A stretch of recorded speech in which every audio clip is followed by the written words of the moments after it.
কখন বুঝবেন একটি সমাজ বিচ্ছিন্ন হয়ে যাচ্ছে? কখন বুঝবেন একটি সমাজে বিশৃঙ্খলা দিন দিন বেড়ে যাচ্ছে? কখন বুঝবেন একটি সমাজ তার আশা আকাঙ্ক্ষা থেকে দিন দিন দূরে সরে যাচ্ছে? কখন বুঝবেন একটি সমাজের মানুষের স্বপ্ন মাটির সাথে ধূলিসাৎ হয়ে যাচ্ছে?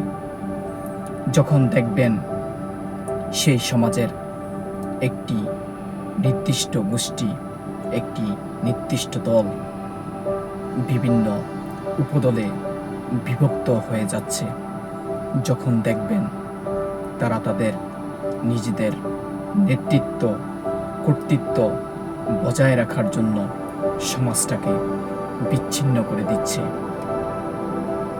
সমাজটা নিঃশেষ হয়ে যাক, সমাজের মানুষের আশার প্রতিফলন যাই হোক না কেন, আমরা আমাদের কর্তৃত্বের, আমরা আমাদের নেতৃত্বের অবস্থান আমাদেরকে ধরেই রাখতে হবে। শুধু যদি হয় এই ধরনের প্রত্যাশা, তাহলে সমাজের সাধারণ মানুষগুলো যারা এক বুক আশা নিয়ে এই সমাজে বসবাস করতে এসেছিল, যাদের অনেক আশা আকাঙ্ক্ষা ছিল, কেন আজকে এই সমাজটা বিচ্ছিন্নতার পথে? কেন সংস্কৃতির চর্চা থেকে সমাজ তার বিচ্ছিন্ন অবস্থানে যেতে বাধ্য হচ্ছে দিন দিন? কেন আমাদের শিক্ষা দীক্ষা, আমাদের সংস্কৃতির চর্চা থেকে আমাদের দিন দিন দূরে সরে যেতে হচ্ছে? যদি এমনটি হয় আগামী অবস্থা, তাহলে কেমন হবে এই সমাজের ব্যবস্থা?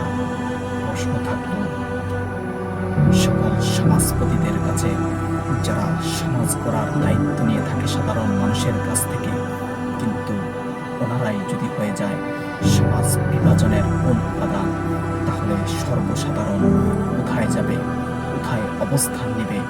তারা তাদের ধর্মীয় চর্চায়, আমাদের সংস্কৃতির চর্চা, আমাদের বাস্তব জীবনের, আমাদের পরবর্তী প্রজন্মকে আমাদের কালচার, ট্রেডিশন, ঐতিহ্য সম্পর্কে ধরে রাখার যে একটা অবস্থান আমাদের দরকার, সেই পথ যদি হারিয়ে যায়, তাহলে একদিন এই সমাজের মানুষগুলো বিমুখ হয়ে এই সমাজ থেকে হারিয়ে যাবে। এর থেকে বেশি কিছু আর এই সমাজে থাকবে না। এই বলে আজকের ভিডিও বার্তা এখানেই শেষ করলাম। আল্লাহ হাফেজ।